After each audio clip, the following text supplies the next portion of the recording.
Welcome back to the Daily Lift, and today we are in day number 11 of our 4-week prayer challenge. I hope you're still doing this even on the weekends, because we are still Christians on the weekends. We're not taking breaks on the weekends, right, as Christians. But if you haven't downloaded your prayer journal, you can follow the link below, download this guy, follow along, find something that you can track your progress that you can write in. But today we're going to be talking about just this, about journaling your prayers. Now, our scripture is Habakkuk chapter 2, verse 2. And in Habakkuk 2:2, it says, "Write the vision and make it plain on tablets, that he may run who reads it."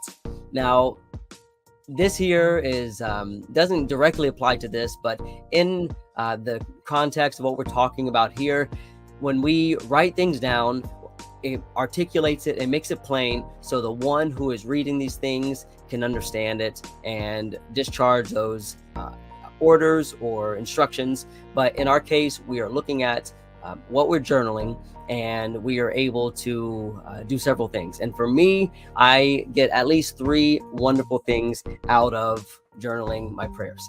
And one of those things is that it keeps my thoughts from wandering.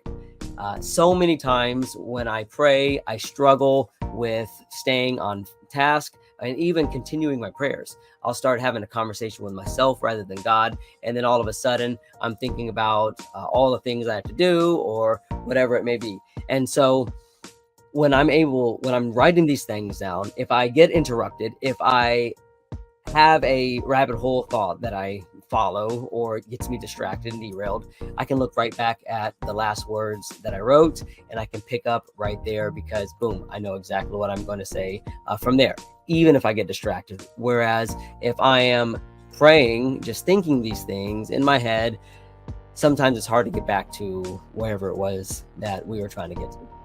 And another thing, I can be more intentional and more specific with my prayers without rambling a lot. A lot of times I find that I repeat myself a lot, but if I'm writing it, I'll be less likely to repeat myself.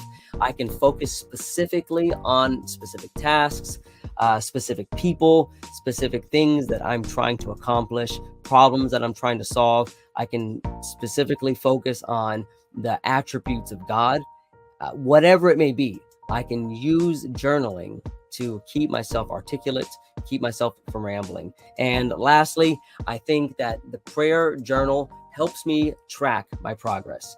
A lot of times, I'm not going to remember in 3 weeks or a year from now what I prayed for today. But here I will. I can go back and I can read this, and I can think about where my mind was at, and I can see the progress, or I can see where I've gone off track now and where I should be. And this here is so valuable for us in this life. It will help us to reflect. It helps us to meditate, helps us to articulate those things that are just very nebulous in our minds. And so I encourage you, if you don't download this one and use this one, write your thoughts somewhere, record those things, especially when you're thinking about prayers and praying for people, praying for specific things, trying to focus on specific things in your prayers. This is an excellent guide. So I hope this is encouraging to you. If you like this kind of thing, leave me some comments in the below. Give me some feedback on this. And as always, go lift somebody up.